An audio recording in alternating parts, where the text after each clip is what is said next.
O que você faria se vivesse em um mundo dominado por vampiros e todos os humanos se orgulhassem de ser dependentes do sangue deles? Pois é nesse contexto que se inicia a nossa história. Uma mulher vampira analisa cuidadosamente dois humanos que, segundo ela, não aguentam nenhuma gota do seu líquido vermelho. Ela ordena que sejam enviados para a cozinha e virem alimento. Mas seu mordomo adverte que eles não podem usar humanos para consumo pessoal, pois aquilo é ilegal. Ela não tem muita cara de quem se importa com leis. Basicamente, o que os vampiros fazem é criar os humanos despreocupados até chegar a hora de filtrá-los. Os fortes se tornam dependentes do sangue de seus mestres. Já os fracos se tornam ingredientes, ou seja, comida.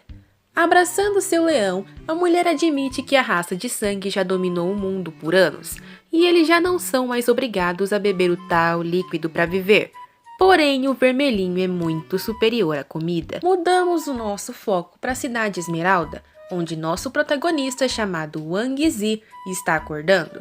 Ou melhor, sendo acordado na raiva por seu pai. Ele o chacoalha e diz que não pode dormir na aula quando elas começarem, e manda Zi descer para atender os clientes. Aí o menino ficou extremamente confuso, já que não sabe como foi parar ali. Entramos em um flashback, conhecendo melhor a história do Wang. Ele tinha acabado de fazer 25 anos e tinha feito um projeto no trabalho que foi roubado por seu chefe, que o demitiu logo em seguida.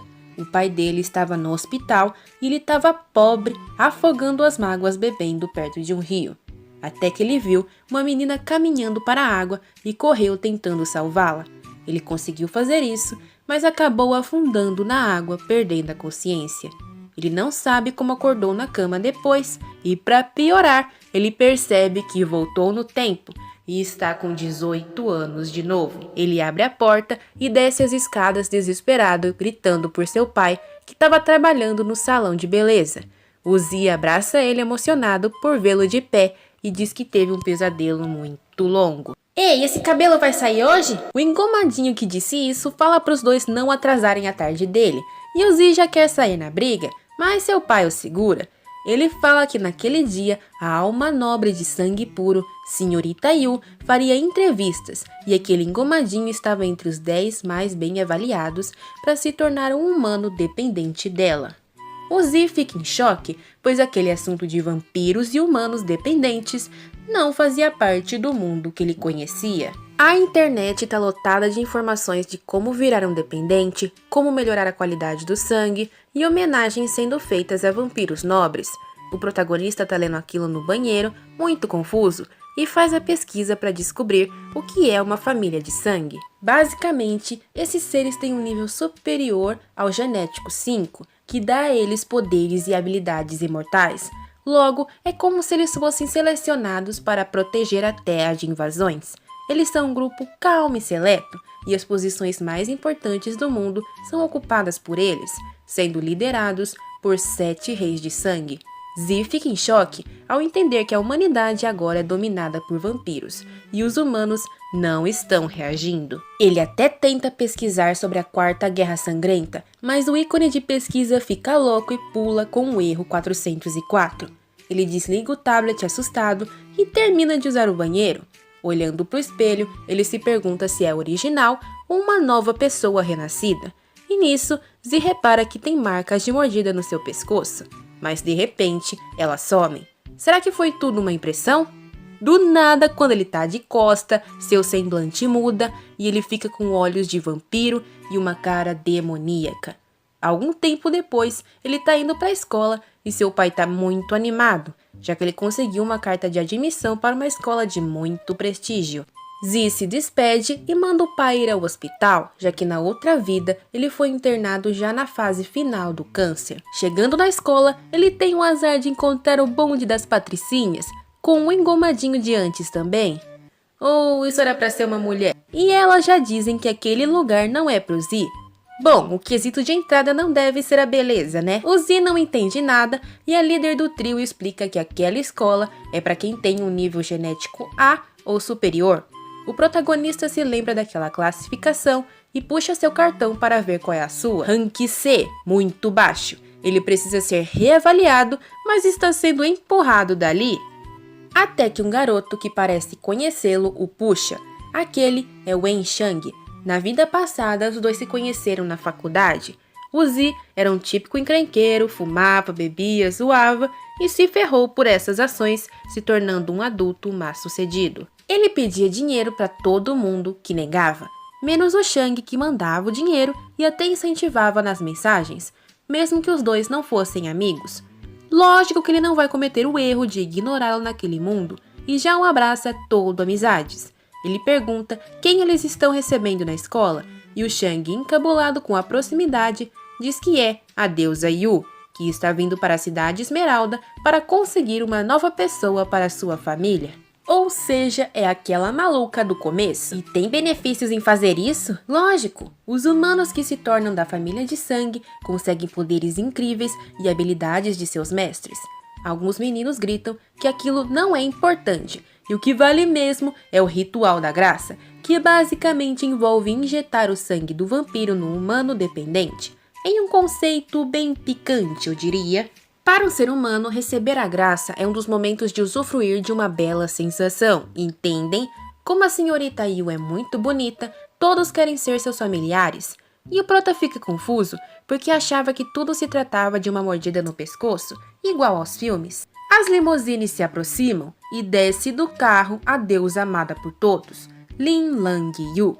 Ela chega sendo paparicada pelos diretores da escola, e ao ver aquilo, Zi já quer se afastar, pois segundo ele, não vão ganhar nada rodeando aquela menina.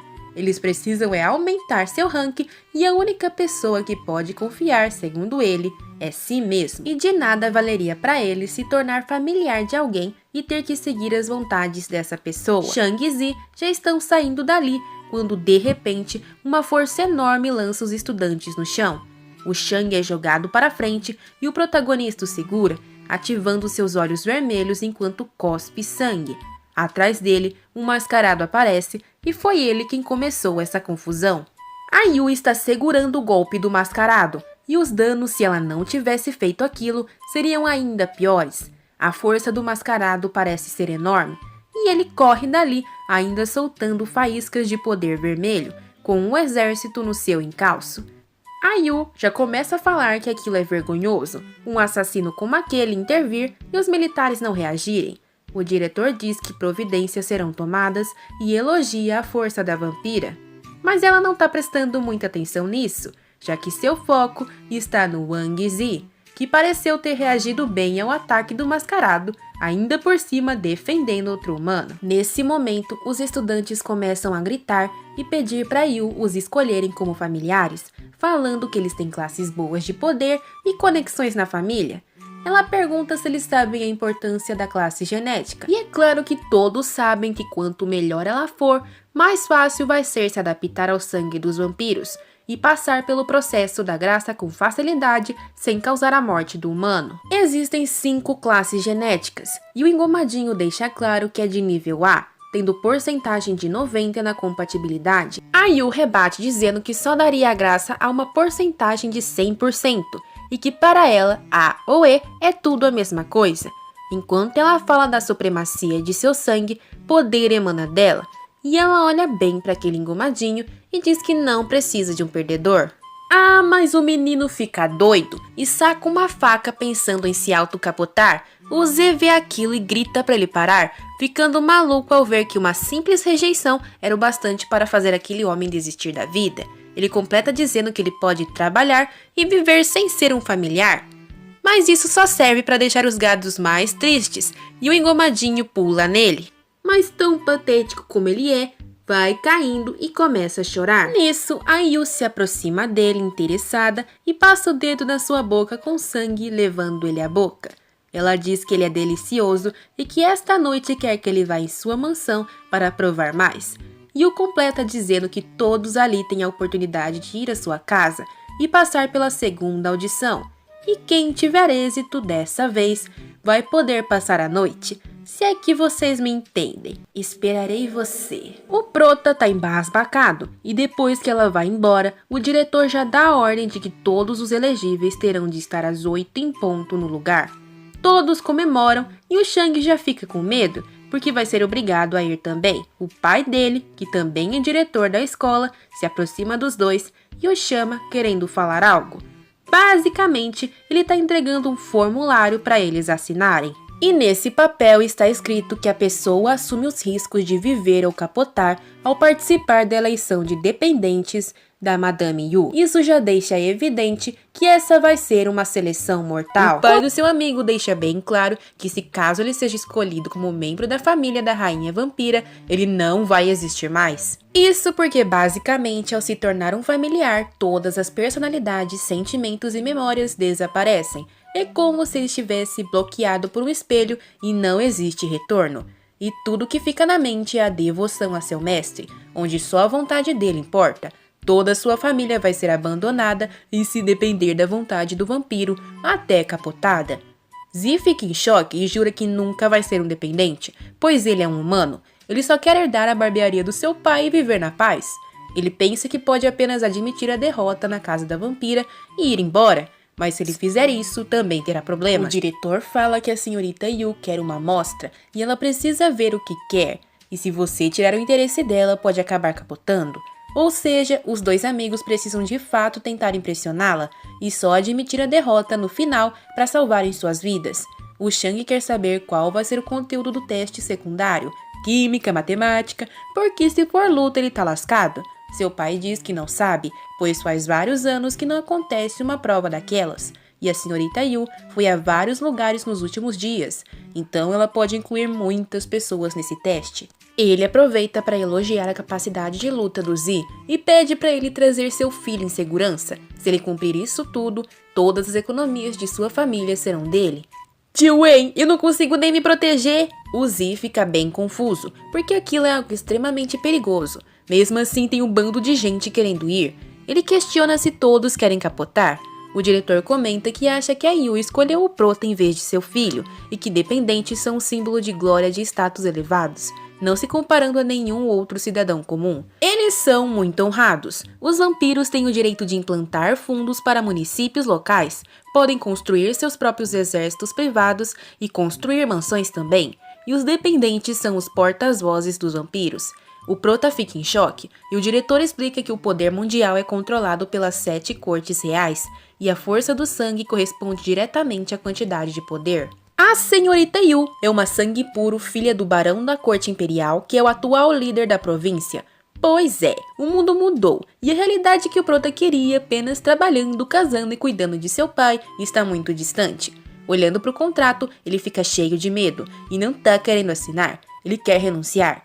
Mas não tem mais tempo para isso, pois a vampira viu o rosto dele, o convocando pessoalmente para ir até sua casa. Se ele não for, vai estar desobedecendo suas ordens.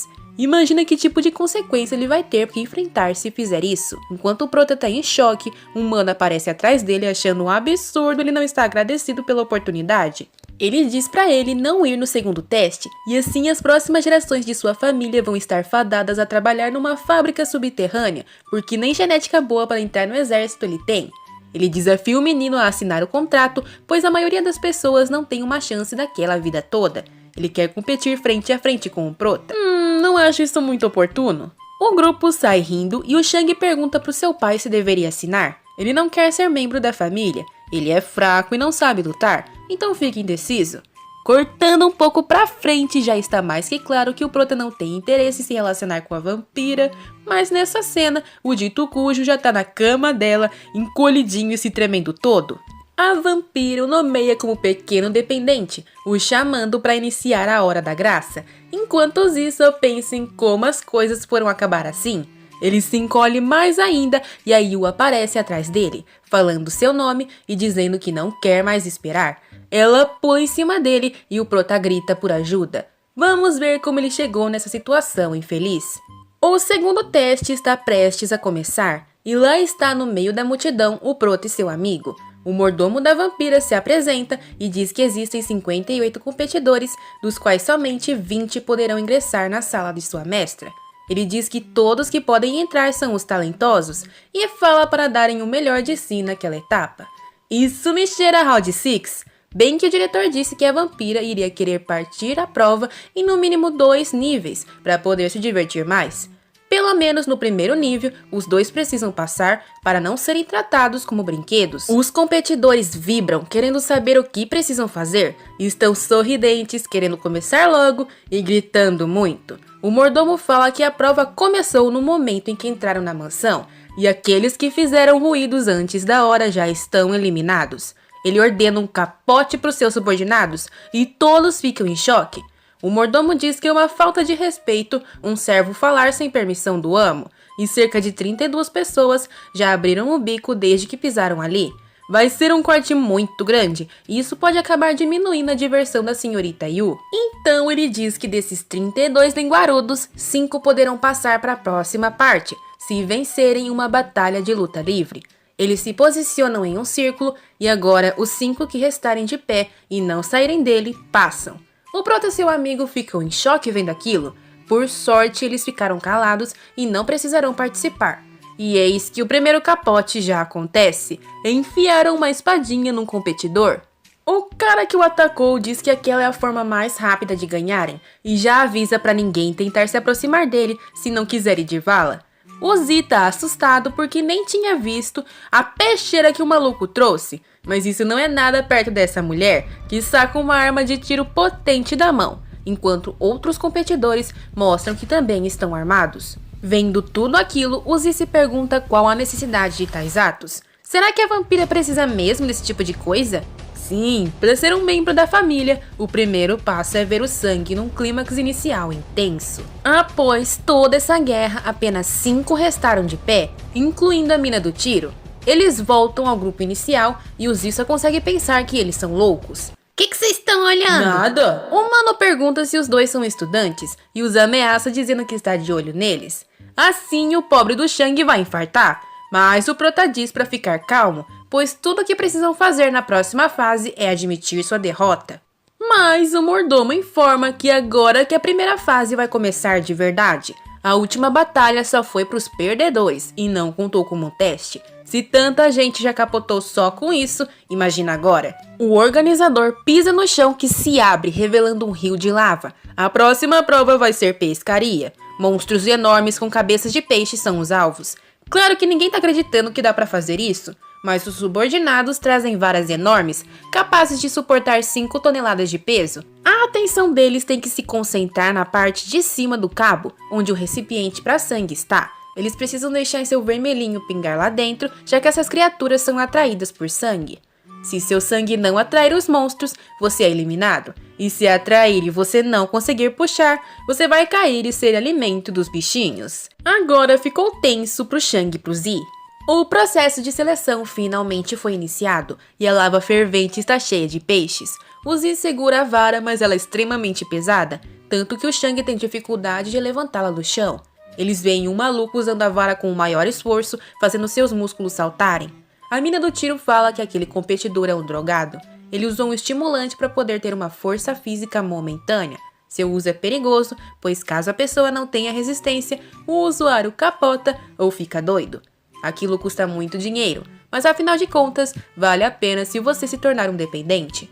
A garota diz que vai se esforçar também e todos estão dando seu melhor na pescaria. Uns caindo, outros não. Apenas 20 pessoas passam nessa fase. O Zi deixa cair seu sangue no recipiente e por um pequeno tempo ele acha que nenhum peixe está interessado nele. Mas dentro da água seu sangue está brilhando de forma intensa, como nenhum outro. Depois de algum tempo, um peixe morde a isca e agora é uma luta de força física. Shang segura Zi tentando ajudá-lo. Ele continua puxando intensamente até conseguir pegar aquela baleia gigante. Eles ficam até emocionados, mas aquele peixão tá vindo na direção do Zi com vários outros colados no seu corpo. Assim é impossível puxar. Ele está por um triz de cair, literalmente com a maior parte do corpo para fora. O Shang berra e pede pro Zi soltá-lo, pois ele não tá mais aguentando. Mas ele não recua, mesmo com o braço tremendo. De repente, seus olhos começam a ficar vermelhos e então alguma coisa sombria desperta nele. Ele grita e puxa. E todos ficam em choque ao ver que Zi conseguiu puxar aquele enxame de peixe sozinho. Vendo aquilo tudo, a senhorita Yu fica animada e lambendo os beiços diz que está ansiosa para prová-lo. Agora dá pra fazer um ensopado com esses bichos. Shang e Zi estão acabados, largados no chão, e um competidor começa a elogiar o prota, pegando uma das baleias pela cauda. O Zi levanta na hora, já sacando que os manos ao redor querem roubá-lo. E eles começam a dizer que ele pegou todos os peixes e não tem mais o que pescar.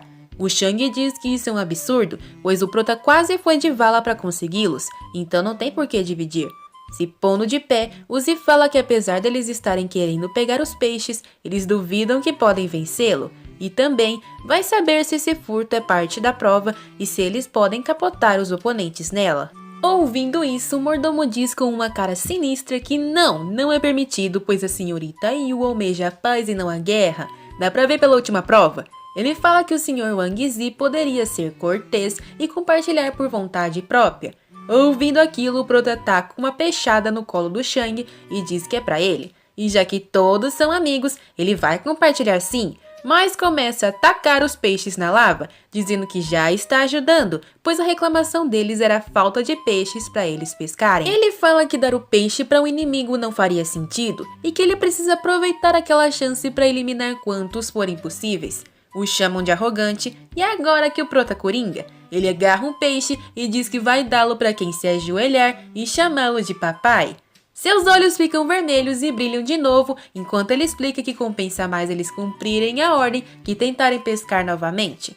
Um dos manos cai no chão e obedece. Ele ganha um linguado e depois ameaça capotar o Zi. Já que eles não querem mais ser humanos mesmo, o prota fala que eles podem ser seus cachorros. A pose dele fica sinistra e ele anuncia que só restam 3 peixes. Mas alguns se ajoelharam, mas mesmo que tenham ganhado o que foi prometido, a intenção capotadora está clara. Agora o Zi virou um grande alvo. Shang pergunta se ele não foi longe demais, mas o prota manda ele olhar nos olhos ao redor, todos alucinados com a oportunidade de virar um dependente. Ele fala que não existe nenhum ponto bom em tirar a vida de outros seres humanos, para se converter em Bloods, e aquilo não passa de uma brincadeira. Sua cara está sinistra de novo, e agora até o Shang estranha, já que antes ele era um homem calmo e está se tornando meio louco. O que aconteceu para ele ficar assim? Incrivelmente, tudo no que o prota pensa é sangue, corações pulsando. Ele está se sentindo incapaz de se controlar. Esse pensamento é dele mesmo? Apesar de ser insultado, parece que o Zi não tem interesse em capotar ninguém. Então sua versão monstruosa enfia a mão num peixe, deixando todos chocados. Ele abre a criatura sorrindo e puxa seu coração para fora. E sim, ele o come sem hesitar. O mordomo fala que o tempo tá acabando e eles precisam se apressar em pescar. Enquanto pensa que nenhum ali se deu conta de uma coisa importante. Aquela prova vai durar muito tempo e eles precisam da carne do peixe para se manter fortes, já que ela tem muitas vitaminas e tem o potencial de estimular uma pessoa comum e aumentar sua condição física várias vezes só com um pedaço. Isso tá uma delícia! Você quer? O mordomo pensa que se o Zi fez aquilo por instinto, isso dá um pouco de medo e admite que o Wang Zi tem uma forte vantagem competitiva. Alguns competidores começam a notar que precisam consumir os peixes também. Pois é, parece que não são todos idiotas, e a cada momento tudo fica mais interessante. Finalmente a prova de resistência chega ao fim. Várias pessoas capotaram e por sorte agora vão para a segunda prova, e apenas precisam admitir derrota. O Shang começa a agradecer o prota, mas como eu já disse, ele não parece mais o Zi. Ele encara seriamente cada um dos oponentes e tira seu casaco fazendo um gesto obsceno para eles. O Shang tenta acalmá-lo, mas ele fala que aqueles competidores eram um grupo desde o início. Apesar de existirem lobos solitários, aqueles tipos já sabiam que podiam levar armas. Ele acaba de comprovar na internet que fazia um tempo que o rumor se espalhava. Depois que alguns humanos se converteram independentes, começaram a fomentar o poder de sua própria família, revelando algumas informações para as pessoas conhecidas chegarem até o cargo também.